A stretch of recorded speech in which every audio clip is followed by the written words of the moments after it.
بسم اللہ الرحمن الرحیم. بسم اللہ الرحمن الرحیم.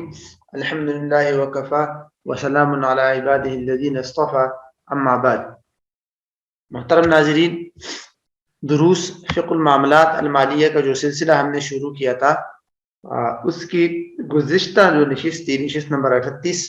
اس سے ہم نے خیارات کا آغاز کیا تھا اور خیال رویت کے کچھ پوائنٹس آپ کے سامنے رکھے تھے.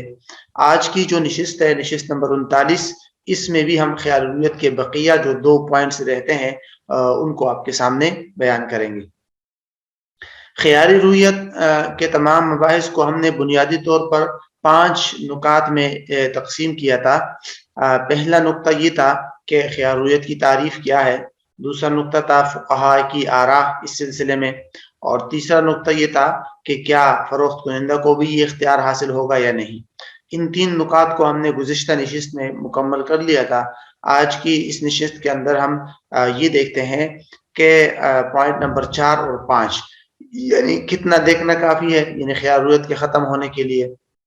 اور پھر نمبر 5 پہ کہ بین الاقوامی تجارت وغیرہ میں خیال رویت کا کیا حکم ہے. تو ان 2 پوائنٹ کو ابھی انشاءاللہ تفصیل کے ساتھ دیکھتے ہیں. جہاں تک چوتھے پوائنٹ کی بات ہے کہ کتنا دیکھنا کافی ہے، یہ ایک سوال ہے. دراصل خیال رویت کا جو تصور ہے اور اس کا جو بنیادی پس منظر ہے، اس کو اگر سامنے رکھا جائے تو اس کا یہی نتیجہ نکلتا ہے کہ ایک انسان کو خیال رویت جن فقہاء نے دیا ہے کہ وہ بن دے کے کوئی چیز خرید لے اور پھر جب دیکھ لے گا تو اس کو یہ حق دے دیا گیا کہ وہ اس بنیاد پر اس چیز کو واپس کر دے اور معاملہ ختم کر دے کہ یہ چیز میں نے خریدتے وقت دیکھی نہیں تھی. تو بنیادی سارا دار و مدار ہی اس اختیار کا دیکھنے پر ہے کہ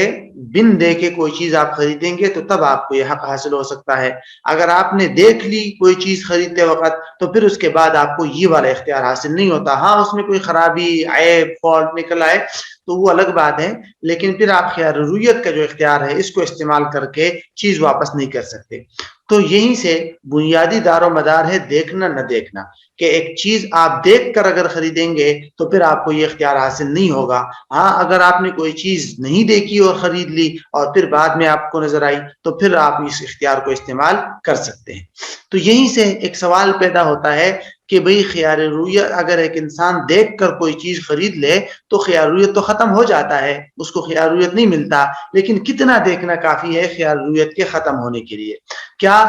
جو ایک بہت بڑی چیز ہے اس چیز کے ہر پارٹ کو، ہر حصے کو دیکھنا ضروری ہے، یا اس کے بعض حصے کو دیکھ لیا تو کافی ہے؟ اس سلسلے میں جو اشیاء ہوتی ہیں وہ 2 قسم کی ہوتی ہے. یعنی ایک انسان اگر مختلف چیزیں خریدتا ہے اور بہت ساری چیزوں کا ایک مجموعہ خریدتا ہے تو اس کی 2 صورتیں ہوتی ہیں. دونوں صورتوں کا الگ الگ حکم ہے. جہاں تک پہلی صورت ہے کہ خریدا گیا سامان کئی چیزوں پر مشتمل ہے اور ہر چیز دوسری چیز سے مختلف ہے. میں نے کسی سے کوئی چیز خریدی اور وہ جو چیز ہے ایک نہیں ہے بلکہ وہ 2 3 4 5 کئی چیزوں کا مجموعہ ہے، اور وہ جو مجموعہ ہے اس میں سے ہر چیز دوسری چیز سے ڈیفرنٹ اور مختلف ہے. مثال کے طور پہ میں نے کسی سے ایک کرسی، ایک پنکھا، ایک موبائل، ایک واشنگ مشین اور اس طرح ایک کوئی اور چیز، ان سب کا مجموعہ میں نے خرید لیا. تو ایسی صورت میں اگر میں نے ان تمام چیزوں میں سے ہر چیز کو دیکھ کر خرید لیا تو میرا خیال رویت ختم ہو جائے گا، اب میں خیال رویت کو استعمال نہیں کر سکتا. لیکن اگر میں نے اس میں سے کسی ایک چیز کو نہیں دیکھا تھا تو اس خاص چیز کے اندر مجھے خیال رویت حاصل ہوگا. خلاصہ یہ ہے کہ اگر سامان کا مجموعہ ایسا ہے جس میں ہر چیز دوسری چیز سے مختلف ہے تو پھر خیال رویت کے ساقط ہونے اور ختم ہونے کے لیے یہ ضروری ہے کہ ہر چیز کو دیکھ کر خریدا ہو. اگر خریدار نے ہر چیز کو نہیں دیکھا تھا، کچھ چیزوں کو دیکھا، کچھ چیزوں کو بن دے کے خریدا، تو ایسی صورت میں جن چیزوں کو دیکھا تھا اس میں تو خیال رویت حاصل نہیں ہوگا، لیکن جن چیزوں کو اس نے نہیں دیکھا تھا اس میں اس کو خیال رویت حاصل ہوگا. جیسے اسی مثال میں ابھی جو ہم نے مثال دی اس میں اگر میں نے تمام چیزوں کو تو دیکھ کے خریدا تھا لیکن واشنگ مشین جو ہے اس کو میں نے دیکھ کے نہیں خریدا، تو جب میں گھر لے جا رہا تھا یا میں نے دیکھ لیا تو اب اس کے دیکھنے کے بعد خیار رویت مجھے صرف واشنگ مشین میں حاصل ہوگا، باقی چیزوں میں نہیں، کیونکہ میں نے صرف واشنگ مشین بن دے کے خریدی تھی، باقی چیزیں تو میں نے دیکھ کے خریدی تھی۔ تو یہ ہے بنیادی طور پر۔ اسی کی مثالیں اور بھی ملتی ہے کہ مثال کے طور پر پرانے زمانے میں گھر جو ہوتے تھے اس کے تمام کمرے باہر سے اندر سے بالکل سیم ہوتے تھے، تو فقہاء نے لکھا تھا کہ باہر سے دیکھ لیے تو کافی ہے، اندر سے دیکھنا ضروری نہیں ہے۔ لیکن بعد میں چونکہ کمرے اور گھر کے اندر کی چیزیں مختلف ہو گئی اور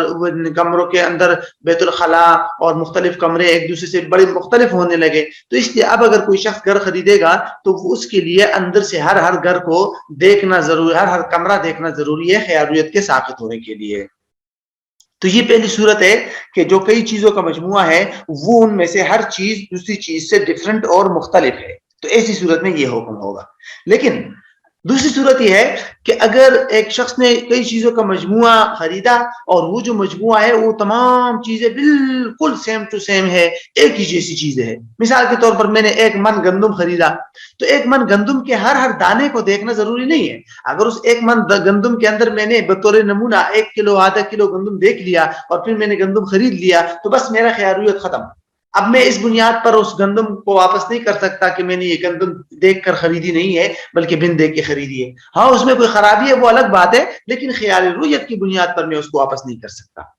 کیوں؟ اس لیے کہ وہ ساری کی ساری ایک ہی جیسی چیز تھی، بطور نمونہ اگر سیمپل کے طور پر کوئی چیز دیکھ لی تو بس باقی اسی جیسی چیزوں میں خیال رویت جو ہے وہ ختم ہو جائے گا۔ اسی طرح مثلا ایک ہی کمپنی اور ایک ہی ماڈل کے 2-3 فون میں نے خرید لیے تو ہر ایک کو الگ الگ دیکھنا ضروری نہیں ہے، ایک کو دیکھ لیا بطور نمونہ تو کافی ہے۔ ہاں وہ اس میں کوئی خرابی ہو وہ الگ بات ہے، اس کو خیار عیب کہتے ہیں، فالٹ اور خرابی وہ الگ بات ہے۔ یا خیار عیب کی بات نہیں ہو رہی بلکہ خیار رویت کی بات ہو رہی ہے کہ بن دیکھے جو چیز انسان خریدے اور اس کو اس بنیاد پر پھر واپس کرنا چاہے کہ یہ میں نے بن دیکھے خریدی تھی۔ تو یہ ہے بنیادی طور پر چوتھا پوائنٹ۔ اب آتے ہیں ہم 5ویں پوائنٹ کی طرف، بین الاقوامی تجارت میں خیار رویت۔ خصوصی طور پر آج کل جیسے کہ دنیا جو ہے وہ سمٹ کر رہ گئی ہے اور مختلف ممالک کے لوگ ایک دوسرے کے ساتھ آن لائن اور اس طرح مختلف صورتوں کے ذریعے وہ جو ہے وہ خرید و فروخت کے معاملات کرتے ہیں، اور بسا اوقات اس میں یہ ہوتا ہے کہ خریدار جو ہے اس نے چیز دیکھی نہیں ہوتی وہ منگوا لیتا ہے چیز۔ تو کیا ایسی صورت میں یہ اگر آپ گنجائش دے دیتے ہیں خریدار کو کہ اس نے بن دے کے کسی دوسرے ملک سے کوئی چیز منگوائی اور جب اس کے اپنے ملک میں آئی اور اس کو آپ نے خیار رویت دے دیا تو وہ یہ کہہ کر چیز واپس کر دے گا کہ یہ چیز میں نے خریدتے ہوئے دیکھی نہیں تھی، اب مجھے پسند نہیں ہے میں واپس کرتا ہوں، اس میں تو بڑا ضرر لازم آئے گا، بڑی خرابی ہے۔ مثال کے طور پر میں پاکستان میں ہوں اور کوئی دوسرا شخص ہے وہ امریکہ میں ہے، میں امریکہ والے شخص کو کسی چیز کا آرڈر دیتا ہوں کہ مجھے یہ چیز چاہیے پاکستان میں، ٹھیک ہے 50 لاکھ روپے اس کی قیمت ہے، اس نے کہا ٹھیک ہے، اس نے کہیں سے مہیا کر دی اور میری تمام شرائط اور میری جو تمام کوالٹیز میں نے مقرر کی تھی وہ میں نے بھی بتائی اس کو، اس کے مطابق اس نے چیز مہیا کر دی، کہیں سے خرید لی، پھر اس کی شپمنٹ کرا دی، پاکستان بھیج دی، اگرچہ میں نے دیکھی نہیں تھی۔ جب پاکستان وہ چیز پہنچی تو اب میں نے دیکھی اس میں کوئی خرابی نہیں ہے، جو شرائط اور صفات میں نے بتائی تھی اسی کے مطابق ہے، لیکن کیا میں اس بنیاد پر اس چیز کو واپس کر دوں کہ میں نے یہ دیکھی نہیں تھی لہٰذا میں واپس کرتا ہوں مجھے پسند نہیں ہے؟ تو خیار رویت کا جو اصل تصور ہے حنفیہ کے ہاں اس کے مطابق تو یہ حق اس کو ملنا چاہیے کہ وہ یہ کہہ کر واپس کر دے کہ میں نے دیکھی نہیں تھی، لیکن اس میں تو بڑا ضرر ہے۔ اس میں سامان مہیا کرنے کے لیے کتنی تگ و دو کرنی پڑتی ہے، کتنے خرچے کرنے پڑتے ہیں، ایک ملک سے دوسرے ملک سامان بھیجنے میں بھی بڑے خرچے اٹھانے پڑتے ہیں۔ تو ایسی صورت میں اگر خریدار کو کھلی چھوٹ دے دی گئی کہ بھئی آپ بن دے کے چیز خریدتے جائیں اور جب آپ کے ملک میں آ جائے تو آپ یہ کہہ کر واپس کر دیں کہ مجھے پسند نہیں ہے میں نے دیکھی نہیں تھی پہلے، تو اس میں بڑا ضرر ہے، لوگوں کے لیے بڑا نقصان ہے، تکلیف ہے اس میں۔ تو اس لیے اس سلسلے میں ہمارے جو اکابر جیسے حضرت شیخ تقی صاحب فقہ البیوع کے اندر وہ یہ فرماتے ہیں کہ اس سلسلے میں پھر فقہائے حنابلہ اور مالکیہ والوں کی رائے لینی چاہیے، جیسے کہ ہم نے پیچھے دوسری رائے بتائی تھی کہ جو چیز آپ منگوا رہے ہیں اگر وہ طے شدہ صفات کے مطابق ہے تو خریدار کو پھر بلا وجہ چیز واپس کرنے کا کوئی حق حاصل نہیں ہوگا جب طے شدہ صفات کے مطابق ہے۔ ہاں اگر طے شدہ صفات کے مطابق نہیں ہے تو پھر آپ اس چیز کو واپس کر سکتے ہیں۔ یہی دوسری رائے تھی جو ہم نے پیچھے بتائی تھی، فقہائے حنابلہ مالکیہ اور ایک رائے کے مطابق فقہائے شافعیہ، ان کی رائے یہی تھی کہ غائب چیز کو بیچنا جائز ہے لیکن اس کی تمام صفات وغیرہ طے کر دی جائے، بعد میں اگر چیز صفات کے مطابق ہو تو خریدار اس چیز کو واپس نہیں کرے گا، اور اگر وہ صفات کے مطابق نہیں ہو تو پھر واپس کر سکتا ہے۔ اسی رائے کو اگر لے لیا جائے بین الاقوامی تجارت میں تو یہ زیادہ مناسب بھی ہے، اور اس میں لوگوں کے لیے ایک قسم کی سہولت بھی ہے اور اس میں ضرر بھی نہیں ہوگا۔ تو یہ تمام تفصیلات تھی خیار رویت سے متعلق۔ اس کے بعد انشاءاللہ خیارات کی دوسری قسموں کی طرف ہم جائیں گے۔